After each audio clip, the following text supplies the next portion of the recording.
Hey, take two. Hopefully this time works. It worked for about 5 seconds previously. Happy Memorial Day. Hopefully you can see this. I'm just going to keep going. It says, sorry, we're having trouble playing this video. I don't know why. I will give it a try. So let me know if you can't hear or see anything. Hi, Grace, and hi, Diane, and hi, Mitch. Today is Memorial Day, May 25th, and we're going to hopefully read chapters 9 and 10 from the artifact Enigma. The box set of the Daniel Codex is also available if you want to read ahead.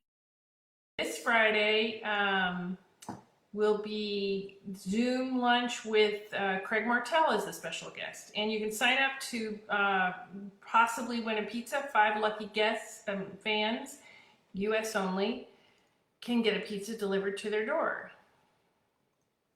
Here, I'm going to type in, can anyone see me? Or at least hear me. Oh, good. Okay, hi, Beth. I can't see it, so I'm just going to keep going. So we're going to do chapter 9 of the artifact Enigma. Glad you're here, Beth. Hope you can join us for lunch again this Friday. In the US, it is Memorial Day. There's no mail, and a lot of people have the day off.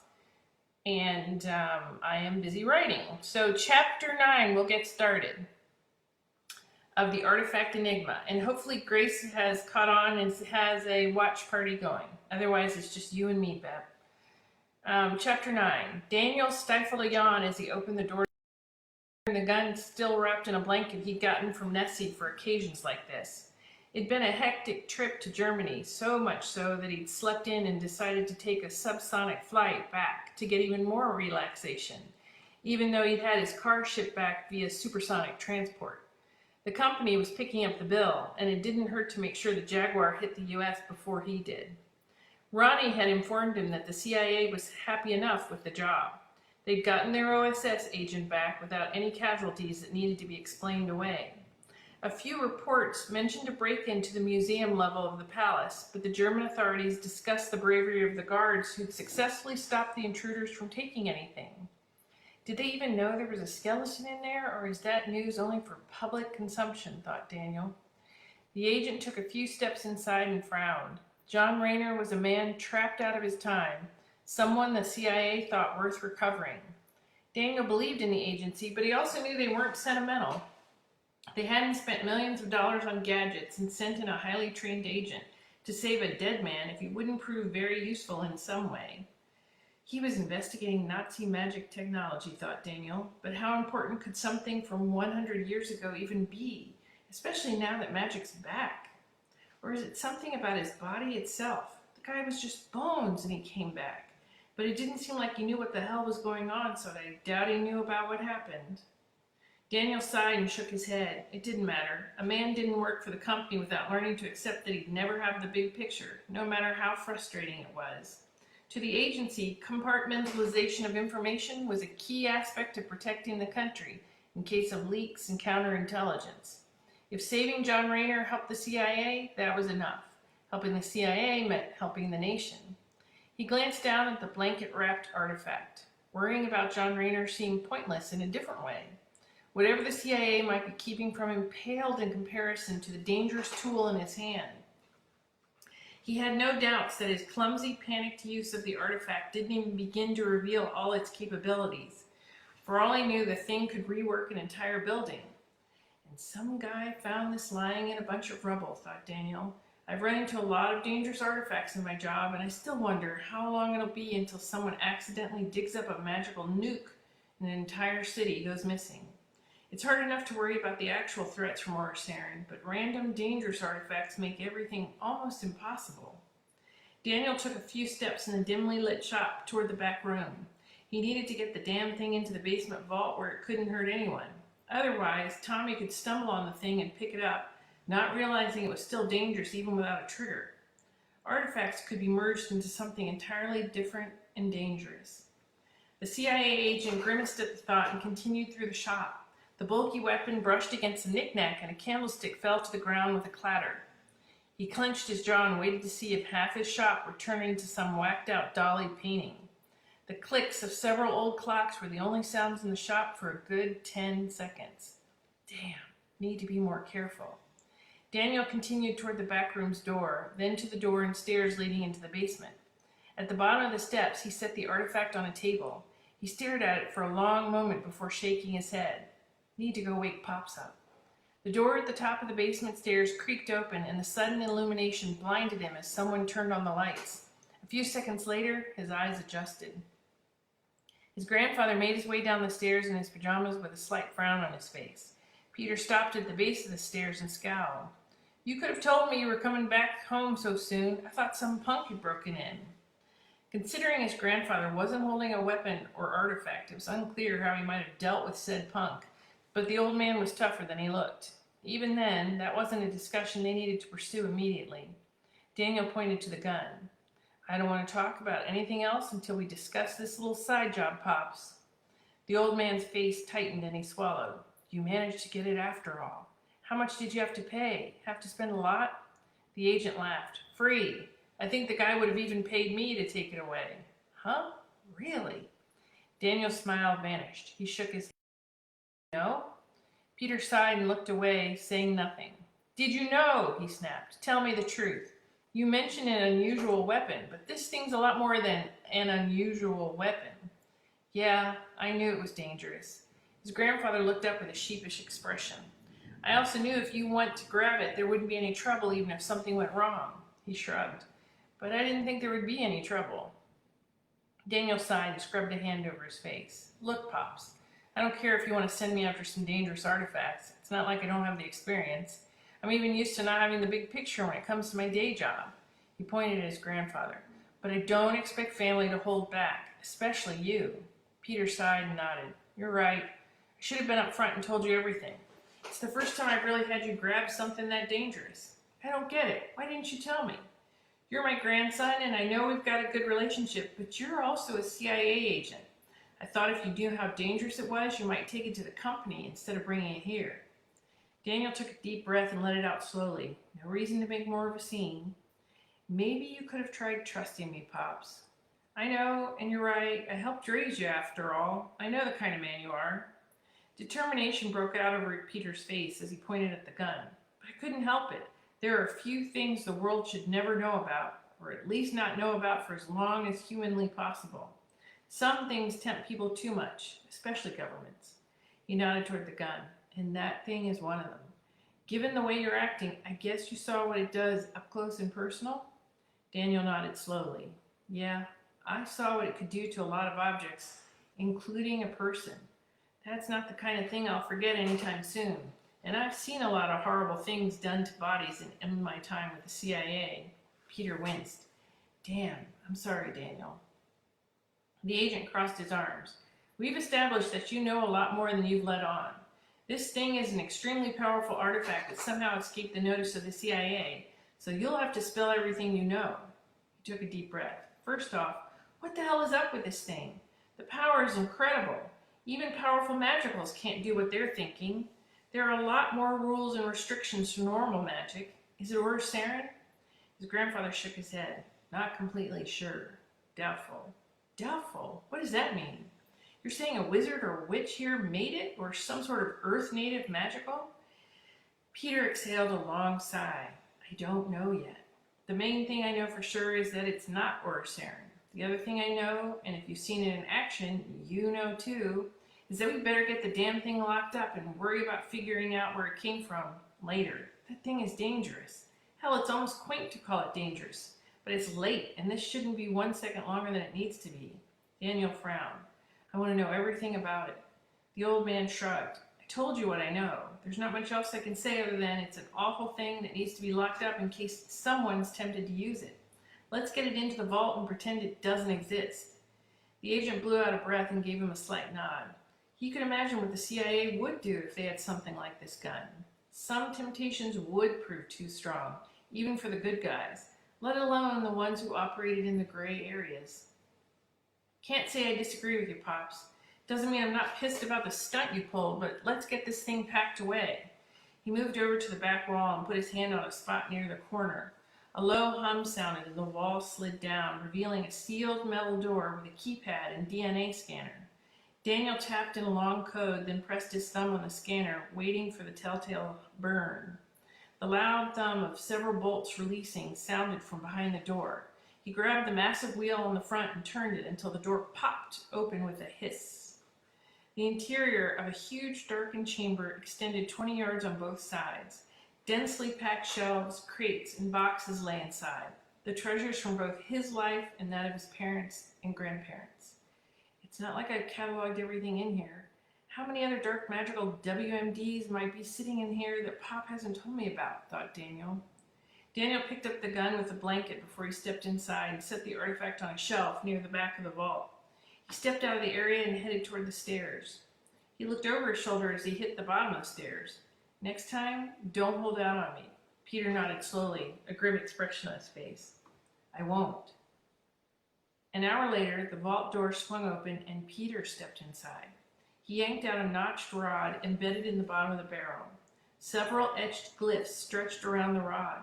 Something seemed vaguely familiar about them, but he couldn't remember where he might have seen them before. He exited the vault and walked over to his rapid 3D scanner and printer that sat on a corner table in the basement. It was time to make a copy of the control rod. Sure, it'd only be the shape of the thing and would lack the bizarre molecular structure he was sure defined the true object, but that didn't matter. All he needed to do was fool Daniel if he ever examined the gun. Sorry to do this to you after making that promise, but you're not ready to know everything just yet. That is chapter 9. Hello, Wendy, and hi, Dean. And Dean, this is, yes, the Artifact Enigma from the Daniel Codex, Book 1. And the Daniel Codex is also all in box set if you want to read ahead and read the whole thing. So chapter 10, I hope everybody's in the U.S. is having a good holiday, and I hope everyone everywhere is having a good day. Thanks for joining us, Beth. And hopefully Grace has figured out where I am and she has a watch party going. Chapter 10. Peter strolled down the darkened streets with his coat wrapped tightly around him. Even though there wasn't much of a breeze, the night air chilled his old bones. Talk about being too old for this crap. There were also not enough streetlights around the neighborhood. If it weren't for his grandson, the locals probably would have more trouble with muggings. But he wasn't worried about his own safety. Plenty of his neighbors wouldn't be able to defend themselves. The cops tried their best, but there was never enough money to hire enough police, and bounty hunters didn't care about petty muggings and assaults since there wasn't enough money in it for them. Freaking bounty hunter scum. Peter patted his coat pocket. The rod rested inside. His contact had told him that it was effectively the operating system for the weapon. The old man had no reason to doubt him, given that it was exactly where he'd been told he'd find it. Not only that, the character's reputation made it hard to believe he'd blatantly lie when seeking help, even compensated help. A few minutes of walking brought the old man to King Street in a waiting taxi driven by Eagle Cabs, a small local firm with only a handful of drivers. Peter nodded, satisfied. Daniel would be proud of me if he knew all the precautions I was taking. It was hard nowadays to find a cab company or ride-hailing service that didn't take advantage of full GPS tracking or even magical tracking. Most customers preferred their phones and knew exactly where the driver were, but he specifically selected the dying company for their lack of that specific feature. Peter needed to make sure no one was tracking him until he could hand the rod over to his contact. He opened the door to the taxi and slipped inside. The driver looked at him with a frown on his face.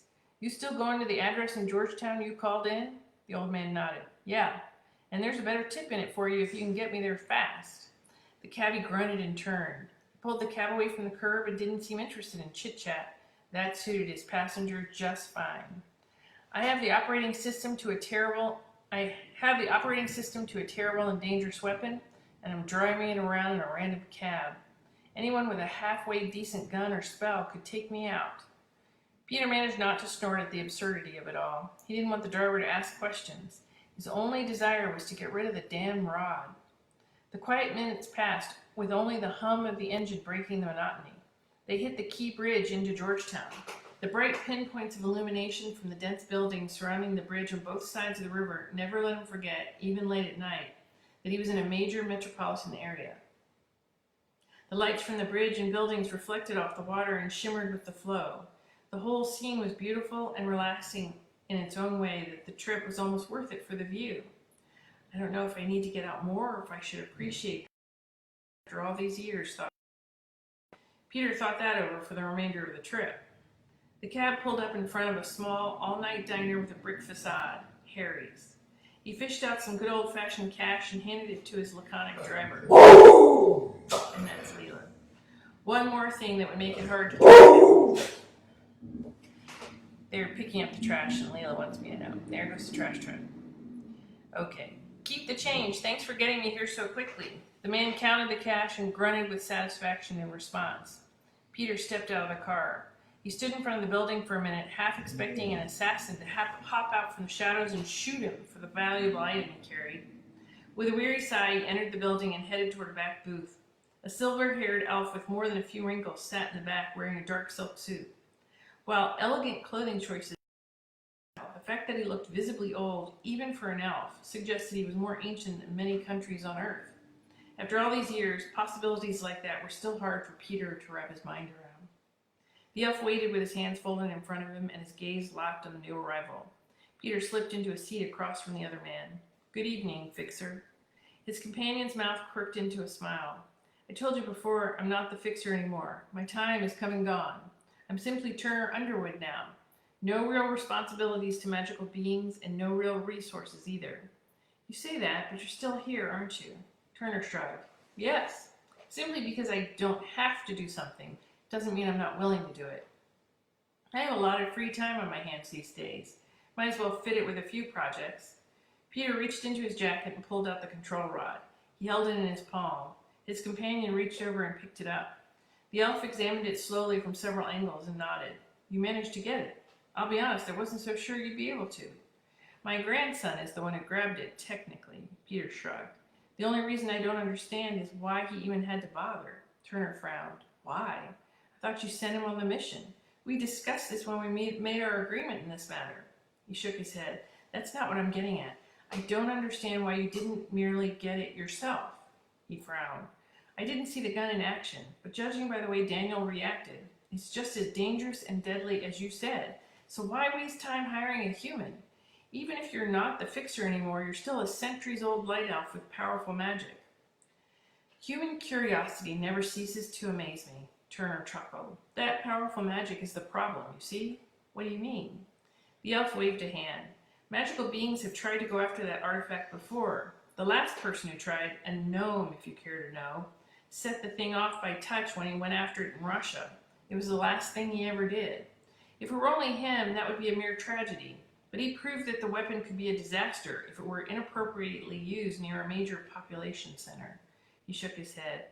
It's fortunate that people could be fooled and were convinced it was a comet or meteor. That at least kept it from landing in someone else's hands for several decades." Peter blinked, his stomach tightening. "What are you talking about exactly?" "Tunguska. Look it up." Turner shrugged, a weird smile on his face.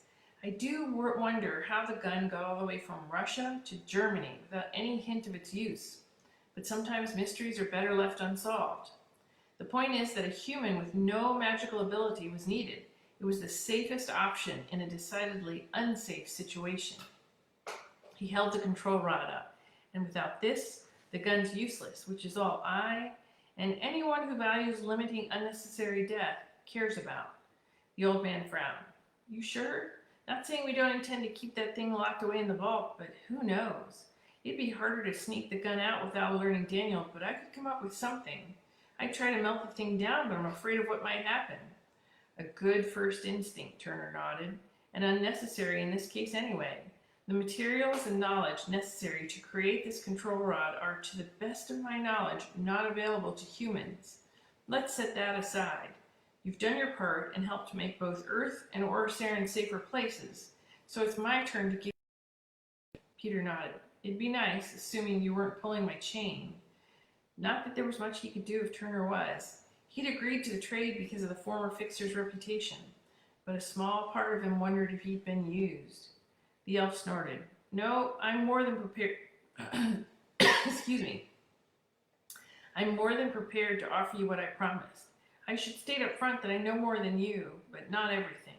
Even before my retirement, it wasn't like I possessed omniscience." The old man shrugged. "I'll take what you know then. Any news is better than the almost nothing I have now. Turner leaned forward. Very well then. Your daughter Susan and her husband Brian were investigating previously undiscovered ruins in the jungles of Belize. From what I understand, the ruins were shielded from most technological and magical detection, but a contact had passed knowledge of the site along to them. Peter nodded slowly. Not all that different from any other tomb raid. Not at first, but this site wasn't totally inactive. That was the source of the complications. Other tomb raiders? The elf shook his head. No, nothing like that. From the information I was able to gather, there were apparently some sort of defenses still in place. Not mere traps, but something a little more active. Interestingly enough, the Winters seemed to be aware of this. The old man furrowed his brow. They knew they were walking into something dangerous? Turner raised an eyebrow. Didn't they always? It's as you said, not all that different from any other tomb raid. Peter sighed. They got taken out by the magical traps? It wasn't all that much of a surprise, but that didn't make it hurt any less. The elf shook his head. I didn't say that. Then what the hell are you saying? That's my daughter and son-in-law, my grandson's parents, for crying out loud. I want to know the damn truth. I need to know. His companion sighed and held up a hand. Calm down. What I'm saying is they were in fact wounded, but there were more than a few reports of a non-native man and a woman later stumbling into a small village in the area. Peter's eyes widened and his heart kicked up. They're alive? Maybe. Or it might have been random tourists. Turner shrugged. I happened to have come across the information when I was still the fixer and I was investigating certain dangerous artifacts. Why didn't you go and help them then? Both humans. My responsibility was to magical beings. It's not my jurisdiction. The elf sighed. Can't save the entire world, even if I want to. Peter narrowed his eyes, but antagonizing the elf wouldn't help. At least he now knew there was a slim possibility his daughter and son-in-law were still alive. Can you at least tell me the location of the village, or the site they were investigating? Turner looked down for a moment and shook his head. That might be difficult. Why? If you want to cut another deal, I'm willing to do it, even if I have to go grab an artifact myself. The elf frowned. It's not difficult because I want more. It's difficult because the village and site don't exist anymore. What do you mean they don't exist? Someone destroyed them? He looked at Peter and shrugged. I honestly wish I knew. It's more that there's no sign they were ever there. No rubble, no crater, no magical residue. They simply don't exist anymore. And as far as my magic can tell, they never did. Let me assure you that something like that is incredibly difficult. He frowned. There's one last thing. One of my contacts provided me a copy of a rubbing from the site, obviously from before it disappeared. There were strange symbols on a wall, very similar to what is on the control rod. The old man stared at his companion, his mouth opened in disbelief. He couldn't begin to understand the implications of what had just been said. Turner stood and brushed some lint off his shoulder, then slipped the control rod into a jacket pocket. I'm sorry, Peter, but I really do need to get going. That's the only information of use I can provide you. Thank you for your help in this matter. I hope my information might be some use to you. You might think me callous, but I can assure you that I sympathize with your loss. With that, the elf headed toward the door, whistling under his breath and never looking back. No site, no village, and only vague information about two people who might possibly be Daniel's parents. Even if their disappearance hadn't been years ago, there was no one left to interrogate. Peter slammed his fist on the table and gritted his teeth. He'd come close, but it had been a disappointing tease in the end. He needed to confirm if Susan and Brian were dead for Daniel's sake, but he didn't know how to proceed. Turner didn't exactly stop by every day to offer deals. Now he had the control rod, and with it all of Peter's leverage, and it didn't even seem like the elf had much more to offer. Maybe there's something else I can squeeze out of him with the right bait, thought Peter. He came upon that information incidentally, but what if he actually went looking and asking around? Even though he's not the fixer anymore, he still has a lot of contacts from the old days. No, damn it. I need some other lead I can follow up on. Something that doesn't require me to beg for scraps from Turner. The old man frowned. Turner might have had the control rod, but he didn't know that Peter had a copy of it. The gun might be disabled and not work with the copy, but the symbols on the rod had to mean something. The more he thought about them, the more convinced he grew that he'd seen them before. It was only a question of where. He allowed himself a tight smile. For a long time, he had a trail to follow. I'm going to read one more chapter of the Artifact Enigma, chapter 11. The next morning, Daniel stepped out of the shop with coffee in hand, thanks to Tommy's efforts. He sipped the bitter brew as he surveyed the neighborhood. With the Munich fun over, he had more time to worry about threats closer to home. While he couldn't let himself be distracted on a CIA job, his mind was now free to wander to dark possibilities. That thug at the corner store seemed to know I was the guy keeping things in check in this neighborhood. Which means whoever sent him here isn't a total idiot and at least knows how to ask around. I doubt his last statement was an idle threat. That means there should be something or someone out of place. If I can spot them before they cause trouble, maybe I can stop this pest infestation before it starts. An elderly, ebony-skinned woman in a broad-brimmed hat walked slowly up the street from the opposite direction. She raised a bony hand and waved at Daniel. "Good morning, son." Her smile was almost as broad as her hat. He smiled. "Good morning, Mrs. Carmichael. Nice day." "Yes, lovely day indeed. So wonderful to see you. You're always so busy with your trips out of the country for your shop. Feels like it's been ages." The agent laughed. "I think it's only been a few weeks. But I know what you mean." "Hush now, you. How is your grandpa doing? He doesn't go anywhere, but somehow I manage to see him less than you." Mrs. Carmichael laughed. "Not that Peter hasn't always been a cranky man." Daniel chuckled. He couldn't really disagree with her assessment. "He's doing fine, Mrs. Carmichael. So glad you can be there for one another. I barely see my grandsons these days." She sighed. "Tell your grandpa that I said hi. We should have brunch someday when you both aren't busy." "I'll let him know, ma'am." She smiled. "Such a good man. Not enough good men left in this neighborhood." The old woman turned and shuffled away. Daniel nodded, looking past her at a scowling, muscular man driving past in a beat-up pickup truck. He didn't recognize him, which left a couple of possibilities. He might be a troublemaker, or simply some poor man lost in the neighborhood and frustrated by misleading GPS directions. "Not like I can gun down every person I don't recognize in the neighborhood," thought Daniel, because they look like they might be dicks. "But I can't ignore the thugs and pretend they aren't out there waiting for their chance either. This is my neighborhood and my neighbors, and I'll protect them." After another quick sweep of the immediate area and a wave to the old woman, Daniel continued across the street. The light foot and vehicle traffic made it easy to inspect everyone coming and going. No one looked all that suspicious. A happy couple murmured quietly, a businessman shouted into his phone about stocks, a few bored-looking construction workers drove through in their equipment-laden truck. Daniel slowed and frowned. What do we have here? A florist across the street was inside her shop, a panicked look on her face as she spoke into her phone. Normal supply problems, or did someone stop by and threaten her? Then again, maybe she's merely having another fight with her dad. He shook his head. If a group was moving into the neighborhood, there had to be some evidence. The kind of gang that sent a petty thug to a corner grocery store lacked the subtlety to escape his notice. If anything, the lack of subtlety would be the whole point. They would want everyone in the neighborhood to know they were coming in force to intimidate them better. He felt like he was missing something, but wasn't sure what. Maybe that asshole was only a scout, but he knew about me and even my nickname, which means they've already at least checked the area out somewhat. The problem with being the mayor was that although everyone knew they could come to him, it wasn't like he'd cultivated a relationship with every random thug or criminal in the area. He relied on the locals to let him know if there were problems, and a lack of local informants had left him with blind spots. Do I really want to start treating my neighborhood like I do a day job? He frowned and shook his head. Instinct had kept him alive on many jobs, either CIA or side jobs, and instinct now tightened his stomach. There was something more going on in the area, even if he couldn't see it. His agency phone rang and he pulled it out. Okay then. For now, he didn't have time to check into the neighborhood situation. They needed him at headquarters. Time to go grab a suit and return a few borrowed things. The express elevator dinged and opened on level B10. Daniel stepped off with a briefcase in hand and hurried past the worker bees of the research floor to Nessie's office. Her door was already open.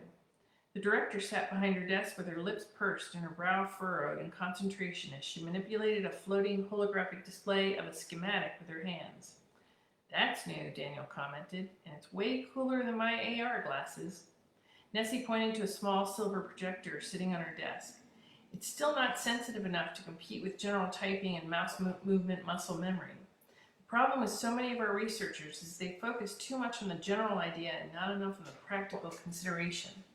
The agent laughed. You don't want cool, you want useful. Exactly. Useful has an impact while cool ends up a footnote, but it's at least a nice prototype. She nodded at the edge of her desk. Set them there. Your initial report suggested you were unsatisfied with your equipment loadout this time. He set the briefcase down. There were a lot of failures this time. Some were during active tactical situations. I can't say I was all that happy about that. I recall pointing out that some of these were given to you as field tests. All cutting-edge technologies suffer failures. Think about how dangerous the early aircraft were. The occasional risk is necessary. Daniel laughed. That doesn't make me feel better. Nessie waved her hand and the holographic display vanished. It should, Daniel. You're only trusted with such cutting-edge gear because you have the skills to handle the situation should things fail. I'll have the researchers review all the items, particularly the tie-pin stun grenade. That was tested numerous times, so I'm surprised at its complete failure. I should also point out that most of your standard loadout is very reliable. It's human nature to focus overly on failures rather than successes. Not saying they aren't, but I don't always need everything in my more standard loadouts, Daniel shrugged. And besides, my reports need to be accurate, so the research teams know what they have to work on. True enough. She nodded and looked down. Very well, then. If that's all, I have a few things to attend to. Thank you for your efficiency, as always. Have anything you want to share with me about John Rayner? Nessie looked up again and eyebrow arched. No. Is that all? Yeah, guess so. He spun on his heel and stepped out of the office. Everyone was keeping information from him lately. The CIA and even his own grandfather. Something more is going on with Pops. It wasn't only about him worrying that I turned a gun over to the government. He was going on. Why wouldn't he tell me? How the hell can he not trust me at this point? Daniel shook his head and frowned. With pest control and family problems, his plate was full, even without the day job worries. He walked back to the elevator. The door slid open and a frowning, bald, older man stepped out. Timothy Franklin. The decorated veteran agent nodded to a small room off the main research floor that had only a table and a few chairs. Walk with me for a second. He headed toward the room without another word. Daniel followed, not sure if his colleague's frown meant anything. If the man had a spirit animal, it was a grumpy cat, and more careful when the man was smiling or laughing. Timothy threw the door open and motioned his companion through. How are things? The older man asked. Daniel shrugged. Can't complain. Rescued a dead guy recently who regrew his own flesh. That was strange for me, even in this job. The other agent nodded. I heard. Good job on that, especially since you had interference. We still don't know who contracted Daisy for that job. Does it matter? Next week it'll probably be someone else anyway. Maybe even us. The other man snorted. True enough. Merely telling you to watch your back. I've not stayed alive this long without keeping an eye out for trouble and making sure I know where all the bodies are buried in case someone comes after me. That's a skill and an attitude you should cultivate more. Daniel chuckled. I haven't had enough time to piss as many people off as you. Not as many humans or magicals want me dead. If you keep doing a good job, that'll change. That's what it means to actually accomplish something in this corrupt world, and don't think Order Saren's any better. You're such a ray of sunshine, Tim. The older man tapped his forehead. Just being realistic, he shrugged. Anyway, not here to talk about it. I wanted to know how you were feeling after the Munich job. You okay if you're needed for another quick mission? Maybe something in the next day or two? Why? Nessie say something? Nope. I might have something for you, but I'm still waiting for the last details. If you're not ready to go, I can ask around. Daniel shook his head. No, I'm fine. If you need me, I can leave it as early as tonight. It's not like sitting at home brooding about Pops will accomplish much, thought Daniel, and I don't have any real leads for the neighborhood situation. Timothy patted him on the shoulder, although he still didn't smile. Good to hear, son. Of all the agents I've mentioned, you're one of the few who hasn't disappointed me. Keep it up, and maybe I can start believing in human nature again. I'll try. The older agent nodded and stepped out of the room. He disappeared around the corner, leaving Daniel alone with his thoughts. The last place the CIA agent wanted to be. He took a deep breath and headed toward the elevator. Not everything needed to be stressful. It was time to go chat with Ronnie. Daniel made his way through the cubicle maze on a higher floor and arrived at Ronnie's desk. The brown-haired woman looked up, her hair in a ponytail as always, and her facial expression on the verge of panic. Also not unusual. He smiled. Hey, Ronnie, just wanted to thank you for your help on the last mission. Her cheeks reddened. You don't have to do that. I was only doing my job, and I let that elf mess things up. Sorry. The agent shook his head. You kept those cameras down and gave me good visual backup. He grinned as he Pikachu plushie sitting on the edge of her desk. Daniel picked it up and laughed. I didn't expect it to actually look like a toy. Maybe I should have a little fun with it. Ronnie's eyes widened and she waved her hands. No, never here. I wouldn't do anything like that. You have to believe me. Of course I believe you. He leaned over and picked up a small mirror. I'm guessing this isn't simply a mirror. I'm still working on it, she frowned. It's supposed to let you see things in different spectra. I'm trying to see if I can make a magic detector too, but it's not so easy. She shrugged. I'll keep trying though. It's merely a matter of tinkering. Hey Daniel, a man called from behind. I see you're back from your near screw-up. Congrats on not dying. Daniel turned around to find Jack Buckley standing behind him with his arms crossed. I had to fly all the way to Germany to not hear your whining, Jack. The other agent grinned at him. From what I hear, you needed someone to pull your ass out of the frying pan in Munich. Ronnie grimaced. Daniel snorted. Maybe you need to get your ears checked if that's what you're hearing. You denying that elf showed up? Nope. Just denying I needed her there. She simply helped me recover the target without wasting as much time. He leaned forward and lowered his voice. Which is more than I can say for what happened to you in Paris. Jack smirked. Paris? Whatever. That shit wasn't even that important. Merely a minor bump in the road. Daniel laughed. Not that important. Tell that to the owner of the building you blew up. It was old anyway. I think the term you're looking for is historical heritage building. The other agent shrugged. Hey, not my fault the French can't keep dangerous magicals out of their country. I can't sit there and do price checks when I'm busy saving the world. I guess, Daniel responded. Although I managed not to blow up anything in Munich when I was there, so I'm one up on you there. Luck. Jack glanced at his watch. I've got a briefing. He wandered toward the elevator. I guarantee you'll blow up a building before the year's out, Daniel. I'd put money on it. Daniel laughed and shook his head. He looked at Ronnie, who stared at him wide-eyed. What? He asked. You're okay with that? He furrowed his brow. What do you mean? He was saying all that stuff about you. I guess I'm surprised you're not angrier. Agent shrugged. Trash talking, no big deal. Simply a way for field agents to blow off steam.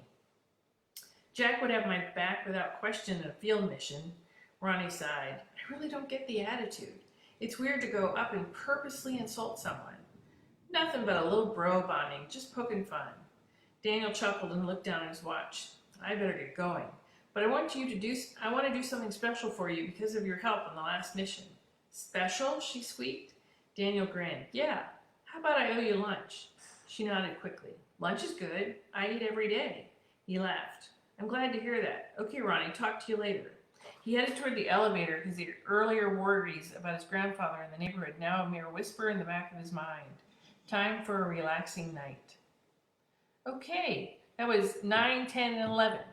I hope everyone's having a good Memorial Day. If you missed part of this, you can always find the missed episodes on my YouTube channel. Enjoy your last week of May.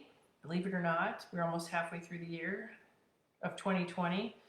Stay safe, have some fun, and enjoy your holiday. And I will see you all back here at 1. Again, this Friday for the Zoom lunch, it will be Craig Martell who will be joining us. So bring your lunch, and I will see you then.